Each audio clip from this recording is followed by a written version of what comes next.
नमस्कार विद्यार्थियों, मेरा नाम है नीलम सोनी। स्वागत करते हैं अपने चैनल पे। समाजशास्त्री विचारकों के अंतर्गत हम इमानुएल डर्कहाइम को पढ़ रहे थे और इमानुएल डर्कहाइम को पढ़ने के क्रम में हमने इमानुएल डर्कहाइम का जीवन परिचय, उनके द्वारा लिखी गई पुस्तकें, सामाजिक तथ्य, आत्महत्या के प्रकारों को बहुत ही विस्तार से समझा, आत्महत्या के रोकथाम को भी जाना, कैसे हम आत्महत्या को रोक सकते हैं। आज के लेक्चर में हम इमानुएल डर्कहाइम के द्वारा प्रकार्यवाद के सिद्धांत को समझेंगे। तो इमानुएल डर्कहाइम का प्रकार्यवाद। अब इमानुएल डर्कहाइम के द्वारा प्रकार्यवाद को समझने से पहले हम ये जान लेते हैं कि प्रकार्यवाद क्या है। ठीक है, तो हम इमानुएल डर्कहाइम द्वारा प्रकार्यवाद समझने से पहले ये समझ लेते हैं कि प्रकार्य क्या होता है, प्रकार्यवाद क्या होता है। ठीक है, और समाज में ये क्या भूमिका निभाता है। तो प्रकार्य क्या होता है कि किसी भी सामाजिक प्रणाली, किसी भी सामाजिक संगठन को बनाए रखने के लिए उसके इकाई, उसके भाग तत्वों द्वारा जो योगदान दिया जाता है वही प्रकार्य कहलाता है। मतलब कि किसी भी संगठन को सुव्यवस्थित रूप से चलाने के लिए उस संगठन में जितने भी तत्व मौजूद हैं, उस संगठन का जो हिस्सा है, अंग है, वो कुछ एक निश्चित अपनी भूमिका निभाते रहते हैं। ठीक है, और वो भूमिका ही उनका प्रकार्य कहलाता है।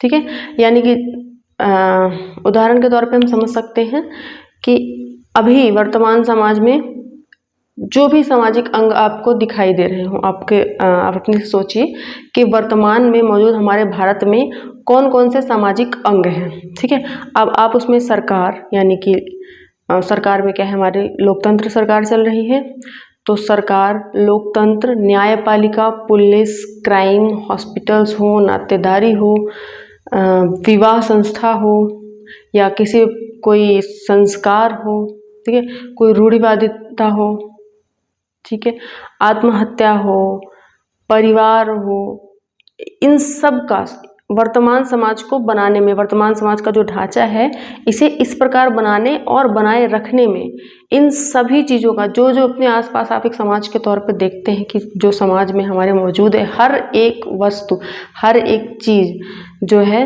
वो वर्तमान समाज का ये जो ढांचा है इसे बनाए रखने में अपना योगदान देती है। अब आप इसे थोड़ा ब्रॉड समझ सकते हैं कैसे योगदान देती है। ठीक है, अब नातेदारी को ले लीजिए। नातेदारी हमारे भारत में बहुत विशिष्ट महत्व रखती है। कैसे? भारतीय परिवारों में तो बाहर में वैसे इतने बड़ी नातेदारी नहीं चलती है। बाहर में या तो माँ के पक्ष की या केवल एक की परिवार ही चलता है। वहाँ पे माँ, पिता और पुत्र, जिसमें यही एक परिवार होता है। यहाँ तक कि माँ और पिता के, यानी हमारे उनके ग्रैंड पेरेंट्स भी उनके परिवार में शामिल नहीं होते हैं। लेकिन हमारे भारत जैसे देश में, ऐसे देश में नातेदारी एक बहुत बड़ा जाल है।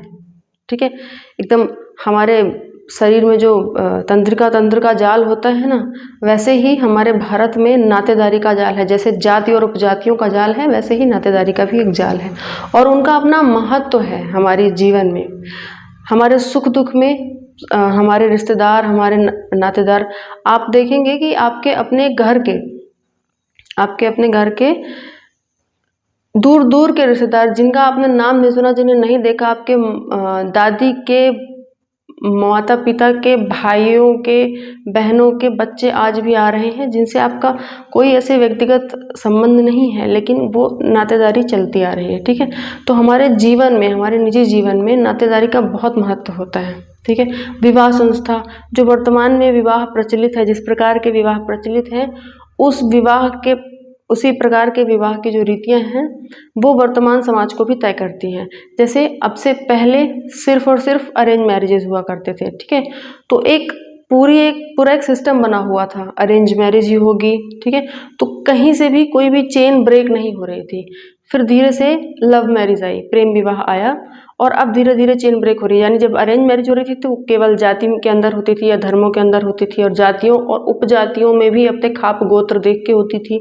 और अब जो है प्रेम विवाह आया है, और जातियां ही, अंतर जातीय ही नहीं, अंतर धर्म दूसरे धर्मों में भी हो रही है, दूसरे देशों में भी हो रही है, दूसरे राज्य में हो रही है, शहर, राज्य, देश की सीमाएं तक लांघ चुका है।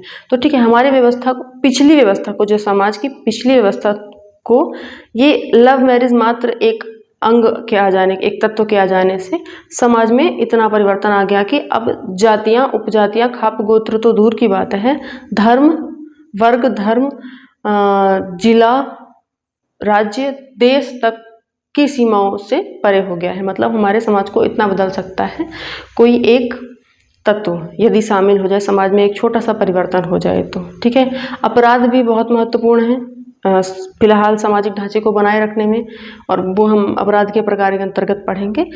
संक्षेप में बता देती हूँ कि वर्तमान में जो भी कमियां आपको अपने आसपास नज़र आ रही हैं, उसका जो ओरिजिन है वो अपराध है। जैसे समझ लीजिए कन्याओं को गांव में लड़कियों को बाहर पढ़ने नहीं जाने दिया जाता है कुछ कुछ जगहों पे जहाँ पे क्राइम अधिक होते हैं, वहाँ पे पेरेंट्स थोड़ा सा डरते हैं। ये हर जगह नहीं होता है, मैं ये कोई नियम नहीं बता रही, पर कुछ जगहों पे ऐसा होता है कि पेरेंट्स उन्हें बाहर स्कूल्स में नहीं जाने देते, घर पे ही फीमेल टीचर से ट्यूशन्स देते हैं। ऐसा होता है क्योंकि वो डरते हैं कि बाहर जो है वो गलत गलत टाइप के, मनचले टाइप के लड़के होंगे और वो परेशान करेंगे, इससे अच्छा है घर पे पढ़े, है ना।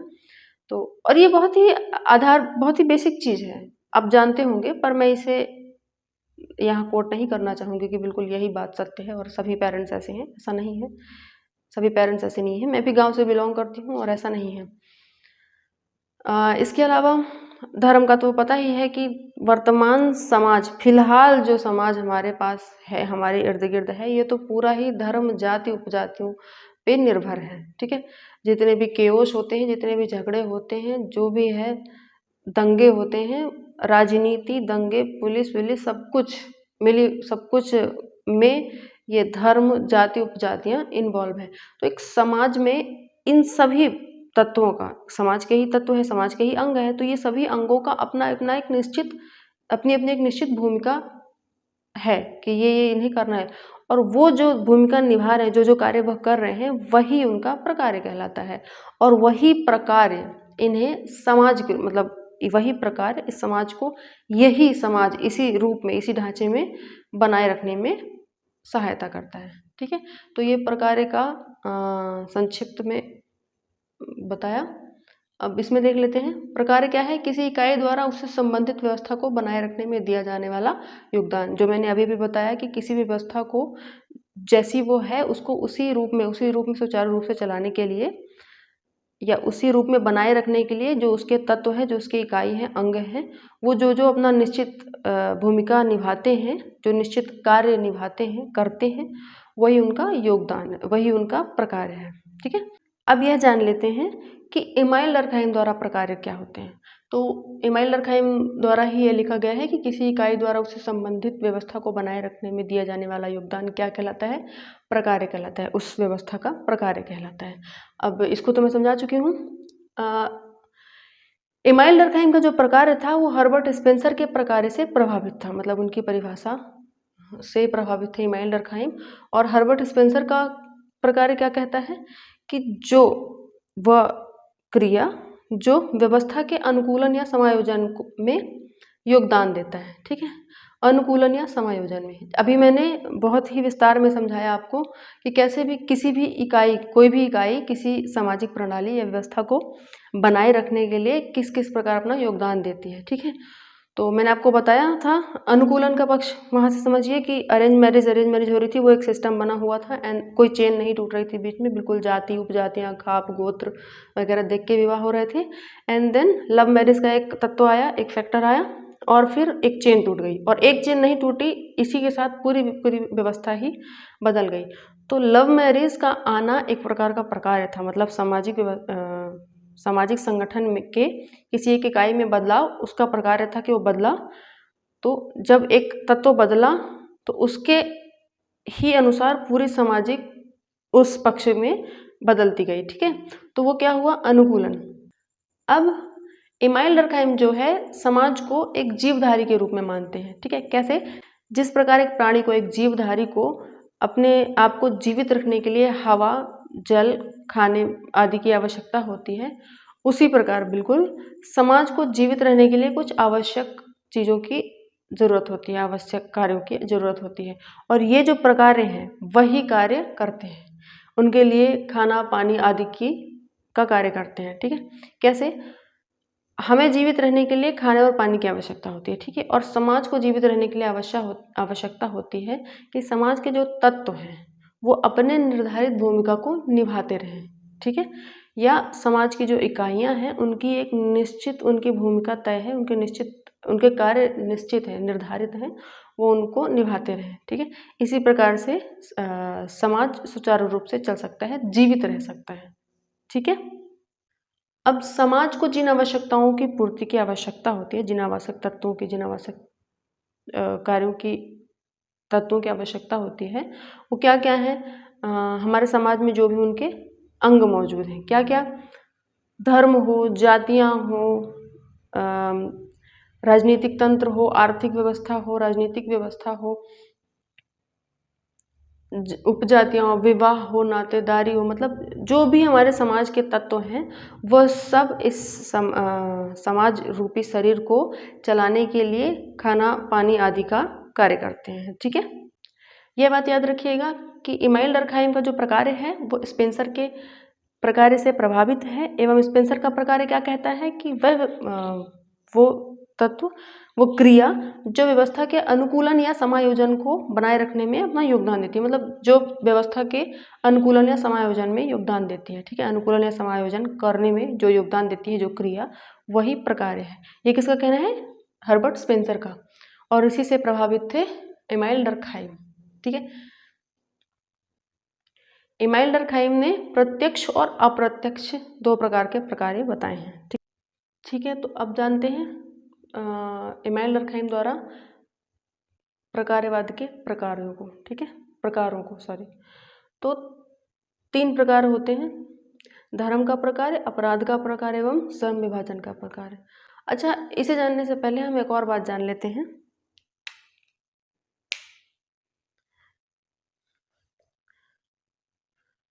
अच्छा, यह बात नोट कर लीजिए कि इमाइल डर्कहाइम ने अपनी 2 पुस्तकों the division of labour in society और the rules of sociological method में प्रकार्यवाद की विवेचना की थी। अच्छा, प्रकार्यवाद आपको समझ में आया ना? प्रकार्य क्या करता है? किसी भी सामाजिक संगठन, सामाजिक प्रणाली के प्रकार्य क्या काम करते हैं? उसमें शांति और एकता लाने का प्रयास करते हैं। शांति और एकता कैसे लाएंगे? सभी सामाजिक प्रणाली के सभी तत्व एक साथ कार्य करते हैं, तब जाके एक सामाजिक व्यवस्था बनती है ना? तो अभी सारी व्यवस्था एकजुटता के साथ अपना कार्य कर रही है। क्राइम हो रहा है, वह भी एक प्रकार है, तो पुलिस, पुलिस अपना क्रिमिनल को पकड़ती है और न्यायपालिका उसे दंडित करती है। ठीक है, तो ये तीनों व्यवस्था, क्राइम होना, पुलिस का उसे पकड़ना और न्यायपालिका को दंडित करना, एक दूसरे से इंटरकनेक्टेड है, जबकि वो तीनों अलग अलग प्रकार हैं। ठीक, अलग अलग इकाइयाँ हैं समाज की।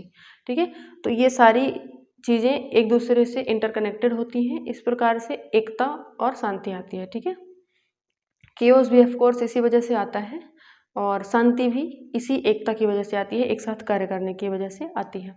प्रकार्य क्यों होता है? प्रकार्य का क्या कार्य होता है? एक ऐसी व्यवस्था लाना है, एक ऐसी इकाइयों को, सामाजिक प्रणाली की सारी इकाइयों को इस प्रकार से कार्यान्वित करना कि सभी बेहतर ढंग से फंक्शन कर सकें, चल सकें, है ना? तो आई होप आपको ये समझ में आया हो। अब हम इमाइल डर्कहाइम द्वारा दिए गए प्रकारों के प्रकार को समझते हैं। ठीक है, पहला है धर्म का प्रकार, फिर है अपराध का प्रकार और श्रम विभाजन। धर्म का प्रकार है, बहुत डेप्थ में, बहुत डिटेल में पढ़ेंगे हम अभी, फिर भी शॉर्ट में मैं बता देती हूँ। धर्म का प्रकार क्या करता है?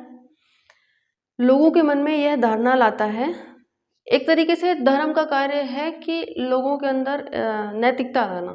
ठीक है, ताकि वो गलत और सही आदि के उसमें रहें और कुछ गलत कार्य ना करें। ये सामान्य भाषा में इसका अर्थ हुआ, हमारे आपके समझने योग्य। और दूसरा है अपराध का प्रकार। अभी मैंने बताया आपको कि पुलिस और न्यायपालिका है क्योंकि अपराध है। ठीक है, इसलिए पुलिस और न्यायपालिका की आवश्यकता पड़ी है। ठीक, तो पुलिस और न्यायपालिका के अस्तित्व का कारण क्या है? अपराध। तो हमारे समाज में वो दो और इकाइयाँ मौजूद हैं, उसके पीछे क्या कारण है? अपराध। तो अपराध के अस्तित्व का भी अपना एक महत्वपूर्ण योगदान है इस समाज में, इस समाज को इस तरीके का बनाए रखने में। ठीक है, तीसरा है श्रम विभाजन। श्रम विभाजन इमाइल डर्कहाइम की मुझे लगता है सबसे विशेष, धर्म और श्रम विभाजन ही सबसे विशेष टॉपिक है, ये दोनों, इन्हें हम डिटेल में पढ़ेंगे। तो श्रम विभाजन बेसिकली ये है कि इमाइल डर्कहाइम का ये मानना था कि श्रम को डिवाइड कर दिया जाए, यानी लेबर को डिवाइड कर दिया जाए। अब लेबर को डिवाइड करने से क्या होता है? विशेषज्ञता प्राप्त होती है। ठीक है, लोहार को लोहार का काम दिया गया, किसी और को नहीं, बनिए को नहीं दिया गया, मतलब गुप्ता को नहीं दिया गया, और नाई को लोहार का काम नहीं दिया गया, सब में बांटा नहीं गया, बल्कि लोहार ही केवल लोहार का कार्य करता है, तो उसमें उसे विशेषज्ञता प्राप्त है। अब कोई नाई को अचानक लोहार का काम दे दिया जाए कि भाई तुम ये हथियार बना के दो, तो वो नहीं कर पाएगा, क्योंकि उसे तो बाल काटना है। अब इसी प्रकार अब बाल काटने का काम लोहार को दे दिया तो वह भी नहीं कर पाएगा, है ना, क्या पता गला ही काट दे क्योंकि उसे आएगा नहीं, क्योंकि उसे नहीं पता है ना। तो श्रम विभाजन से होता ये है कि एक तो श्रम भी प्राप्त होता है ना, और उसमें सबसे मुख्य बात थी इमाइल डर्कहाइम की श्रम विभाजन या लेबर डिवीज़न के लिए कि हमें इसमें स्पेशलिटी मिलेगी, विशेषज्ञता मिलेगी। ठीक है, पहले हम देखते हैं अपराध के प्रकार। वैसे तो क्रम में पढ़ना चाहिए, धर्म, अपराध और श्रम, लेकिन ये शॉर्ट में बताना है, इसलिए हम सबसे पहले अपराध के प्रकार को पढ़ते हैं। ठीक है, पहले नज़र में देखने में यह लगता है कि अपराध भला किसी समाज को बनाए रखने में कैसे योगदान देता होगा, पर मैं पीछे समझा चुकी हूँ कि अपराध किस तरह योगदान देता है। फिर भी पहले साधारण शब्दों में समझा देती हूँ आपको कि जैसे मैंने बताया कि क्राइम के कारण ही पुलिस और न्यायपालिका मौजूद है। ठीक है, क्राइम के कारण ही बहुत सारे ऐसे संगठन मौजूद हैं, उन्हें उनकी रोकथाम के लिए। ठीक है, तो समाज में कुछ इकाइयों का अस्तित्व ही अपराध के कारण है, या अन्य बहुत सारे इकाइयाँ दूसरी इकाइयों से संबंधित हैं समाज में। इसीलिए तो कहा गया है कि सामाजिक में जो प्रकारवाद है या प्रकार है वो एकता लाता है, क्योंकि एक दूसरे से अंतर संबंधित होते हैं, एक दूसरे से इंटरकनेक्टेड होते हैं। ठीक है, तो इमाइल डर्कहाइम ने अपने प्रकारवाद में अपराध के प्रकार का उल्लेख किया, और उन्होंने कहा कि समाज में जो है एकीकरण और विघटन के तत्व मौजूद होते हैं। जो विघटन के तत्व होते हैं वो अलगाव को उत्पन्न करते हैं, अलगाव को जन्म देते हैं। ठीक है, और उस अलगाव से क्या होता है? अपराध का जन्म होता है। कैसे? आपको मैंने बताया था कि आत्महत्या कैसे होती है। ठीक है, आत्महत्या भी एक प्रकार का अपराध है। तो मैंने आपको बताया था कि आत्महत्या कैसे होती है। व्यक्ति स्वयं को समाज से अलग महसूस कर लेता है। ठीक है, हीन भावना आ जाती है।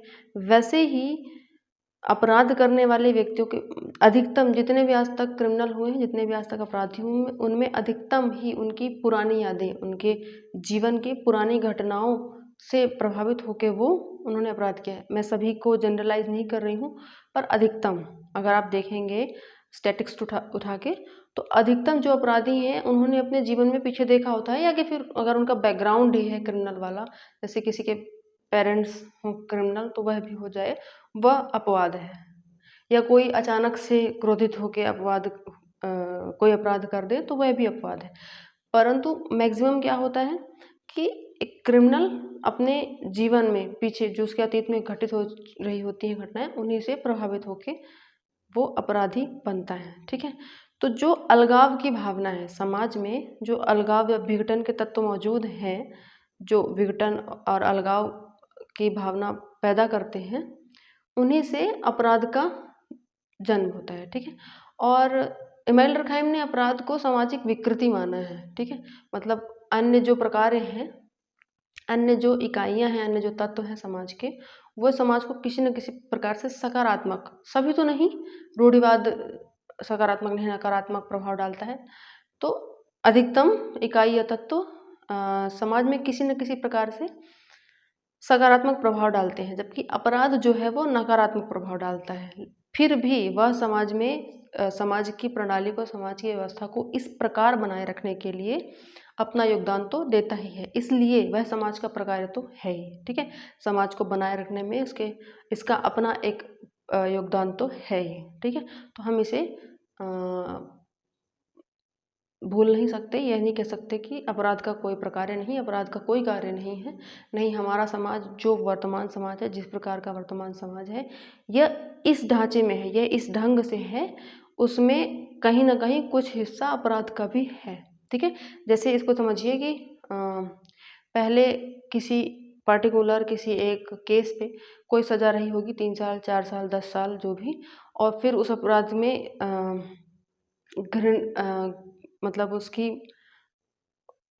हीनियसनेस जिसे कहते हैं, क्रूरता उस अपराध की बढ़ गई। जैसे समझ लीजिए पहले मर्डर जो था, कत्ल जो था, वो इतने ब्रूटल नहीं हुआ करते थे। ठीक है, तो उसमें सज़ा भी वैसी होती थी। अब मर्डर जो है ब्रूटल होते हैं और मल्टीपल मर्डर जैसे क्राइम भी होते हैं। तो उसमें अपराध के जो सज़ा है उसकी, इस दोष की जो सज़ा है उसमें भी बढ़ोतरी कर दी गई। तो 10 साल थी, उसे आजीवन कारावास या 20 साल या 25 साल कर दिया गया है। तो अपराध का प्रकार यह है, समाज में इसका कार्य यह है कि इसके होने से समाज में भी थोड़ा बहुत बदलाव आता है। समाज अपना जो भी अनुकूलन, जो भी बदलाव करता है, वो इसके कार्यों की वजह से करता है। तो अपराध का भी अपना एक प्रकार है। ठीक है, और अगर ये समझ में ना आए तो आप मुझे बता सकते हैं, मैं इसे बाद में शॉर्ट्स में समझा दूंगी अपराध को अलग से। हालांकि इतना बहुत है अपराध का प्रकार समझने के लिए। ठीक है,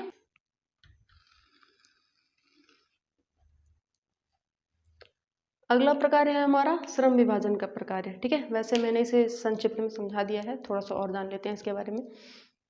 तो श्रम विभाजन का प्रकार क्या है? पहली बात तो श्रम विभाजन क्या है, इसका समाज में क्या कार्य है। ठीक है, तो श्रम विभाजन का वस्तुतः अर्थ यह है कि जो भी हमारे पास कार्य मौजूद है, श्रम मौजूद है, उसको डिवाइड कर दिया जाए। ठीक है, उनको बांट दिया जाए, ताकि इससे क्या प्राप्त होगा हमें? एक तो हमें समाज में अलग अलग व्यक्तियों, अलग अलग कार्यों के लिए अलग अलग व्यक्ति, है ना, प्राप्त होंगे। ठीक है, जैसे लोहार का काम पर्टिकुलरली लोहार करेगा, सुनार का काम पर्टिकुलरली सुनार करेगा, कृषक का कार्य करेगा, है ना। तो इससे क्या होगा कि किसी एक पार्टिकुलर काम के लिए कोई एक पार्टिकुलर व्यक्ति मौजूद होगा। ठीक है, तो बांटने से एक तो हमें यह प्राप्त होगा कि हर एक सेवा के लिए एक व्यक्ति मौजूद है। ठीक है, और दूसरा हमें विशेषज्ञता प्राप्त होगी। लोहार का काम अगर लोहार से ही करवाया जाएगा, समझ लीजिए लोहार ने बचपन से देखा है अपने पिता को लोहे का काम करते हुए, और वही उसने सीखा है, पर अचानक से उसे उठा करके किसी और का सुनार के गद्दे पे बिठा दिया जाए कि भाई अब तुम सुनारी करो, तो वो तो हथौड़ा जोर से ही मारेगा, है ना। उसे तो वो आइडिया है नहीं कि सुनार कैसे हल्के हाथों से कार्य करता है। तो इससे क्या होगा, लेकिन अगर उसी लोहार को जिसने बचपन से सीखा है, फिर उसी की ट्रेनिंग ली है और वही सीखा है, उसी की प्रैक्टिस की है, तो उसमें वो विशेषज्ञता उसे हासिल हो जाएगी, और फिर वो जो कार्य करेगा तो वो हो सकता है अपने पिता से भी बेहतर करे, है ना। देखा गया है कि वो है ना, करत करत अभ्यास ते जड़ मत होत सुजान। तो प्रैक्टिस करते करते फिर आप उसमें बहुत अच्छे हो जाते हैं। ठीक है, तो लोहार को अगर लोहार का ही काम दिया जाएगा तो वो उसमें बहुत बेहतर हो जाएगा, वो उसका स्पेशलिस्ट हो जाएगा, जिसे विशेषज्ञ कहते हैं। ठीक है, सुनारी जो भी सोने चांदी के कार्य हैं उसमें स्पेशलिस्ट होगा। नाई को आप नाई का कार्य देंगे, कृषक का कार्य करेगा। आप कृषक का सॉफ्टवेयर इंजीनियरिंग के उसमें टेबल में बिठा दिया जाए तो वो क्या करेगा? सॉफ्टवेयर इंजीनियर को खेत में बिठा दिया जाए तो वो कार्य क्या करेगा? उसे पता ही नहीं होगा कि क्या डालना है, कब खाद डालनी है, कब पानी डालना है, कब देखना है कब फसल अच्छी है क्या खराब है, उसे तो कुछ पता ही नहीं होगा, है ना। वैसे ही किसान जिसने हमेशा जीवन भर किसानी की है, उसे उठा के अगर सॉफ्टवेयर इंजीनियर के टेबल में बिठा भी दोगे तो वो कंप्यूटर में क्या ही करेगा। ठीक है, तो श्रम विभाजन में यानी श्रम के विभाजन से हमें प्राप्त क्या होता है? एक तो हर कार्य के लिए, हर सेवा के लिए अलग व्यक्ति मौजूद होते हैं, व्यक्तियों का समूह, एक तरीके से एक वर्ग मौजूद हो जाता है। और दूसरा, हर सेवा के लिए हमें विशेषज्ञता प्राप्त हो जाती है। ठीक है, शिक्षक का ही कार्य करना चाहिए ना, डांसर को डांसर का, गायक को गायक का, इससे गायक को गायक की विशेषज्ञता प्राप्त है। किसी नृत्यांगना को या नर्तक को नृत्य की विशेषज्ञता प्राप्त है। ठीक है, तो जो जिस काम के लिए जिसे विभाजित किया गया है वो उस कार्य में विशेषज्ञता हासिल कर लेता है। इससे होगा क्या कि वह कार्य उत्कृष्ट तौर पे होगा। ठीक है, जैसे कि प्रकार्य का अर्थ ही होता है कि प्रकृष्ट कार्य, है ना, यानी उच्चतम कार्य।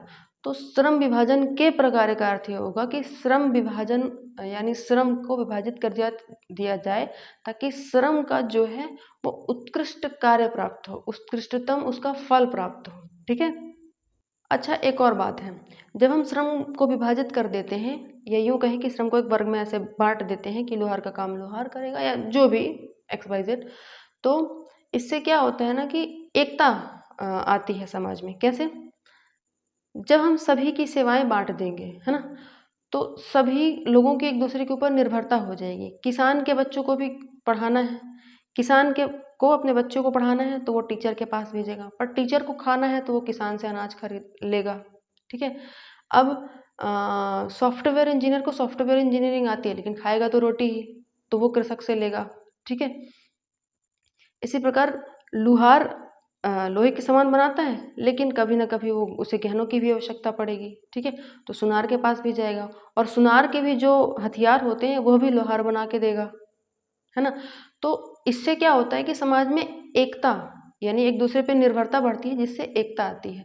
और इसी पारस्परिक निर्भरता वाली एकता को इमाइल डर्कहाइम ने सावयवी एकता कहा है। यानी कि ये जो श्रम विभाजन के वजह से लोग या समाज की इकाइयाँ एक दूसरे पर निर्भर होती हैं, जो ये सेवाएं हैं, जो सेवाएं देने वाले वर्ग हैं, लोग हैं, समूह हैं, ये जो एक दूसरे पर निर्भर होते हैं, कृषक का, सॉफ्टवेयर इंजीनियर, बनिया हो, मतलब किरानेदार वाला हो या सॉफ्टवेयर इंजीनियर हो, डॉक्टर हो, कोई भी हो, पुलिस वाला हो या पुलिस वाले का जो भी इन चीज़ों से संबंध हो, इन सब का जो लोहार का सुनार से हो, है ना, तो ये जो सारी चीज़ें हैं ये सारे लोग एक दूसरे पर निर्भर हैं।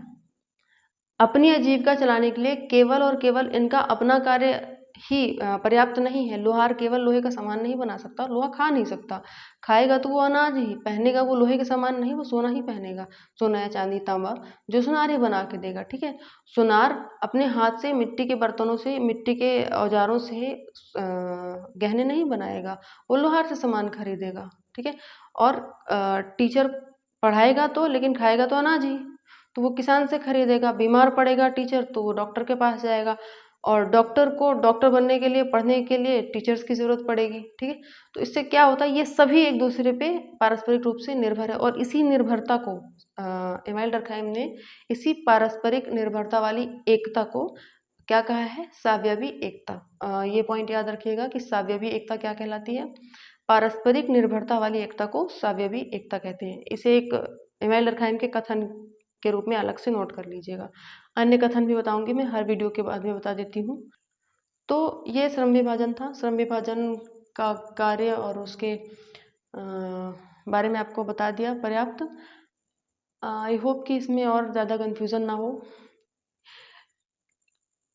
बस इतना याद रखना है कि श्रम विभाजन क्या है, इसकी आवश्यकता क्यों है, यह कैसे कार्य करता है और इससे समाज में क्या होता है। ठीक है, तो समाज में क्या होता है, ये कार्य कैसे करता है, इसके फ़ायदे क्या हैं, कार्य कैसे करता है। तो अलग अलग समूह बढ़ जाते हैं तो वो एक ही पर्टिकुलर काम को हमेशा सीखता है और हमेशा करता है। हालांकि वर्तमान में तो बहुत डाइवर्सिटी हो गई है, अब वह बात नहीं रह गई कि लोहार केवल लोहे का सामान ही बनाएगा, सुनार केवल सोने का काम बनाएगा, कृषक का बेटा किसानी ही करेगा। नहीं, सब लोग अन्य कार्यों में लिप्त हैं, है ना। सभी अपने अपने जातीय व्यवसाय को छोड़ के दूसरे अन्य व्यवसायों पे देख रहे हैं। पर मुख्यतः जिस समय पे इमाइल डर्कहाइम ने यह बनाया था, प्रकारों का वर्णन किया था, उस समय पे ऐसी ही व्यवस्था मौजूद थी जिसमें लोहार का काम करेगा, सुनार का काम करेगा। ठीक, तो उन्होंने तत्कालीन समाज को देखते हुए उन्होंने प्रकारों के प्रकार बताए थे।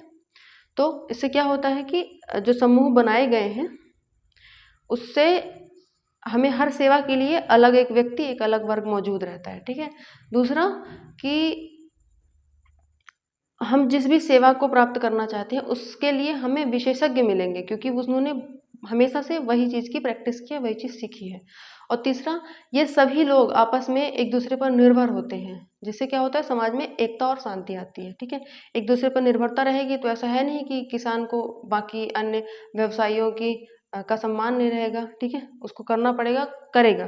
ठीक है, तो इससे क्या होता है कि समाज में एक एकता आती है और शांति आती है, जो ही हर प्रकार का कार्य है कि सामाजिक व्यवस्था, सामाजिक प्रणाली को, सामाजिक संगठन की व्यवस्था को बनाए रखने में वो मदद करते हैं। सभी प्रकार मदद करते हैं किसमें, सामाजिक व्यवस्था, सामाजिक प्रणाली को सुचारू रूप से चलाने में। ठीक है, ये है श्रम विभाजन। इमाइल डर्कहाइम के अनुसार श्रम विभाजन क्या है, उसके क्या कार्य एवं महत्व हैं, ये हमने बता दिया।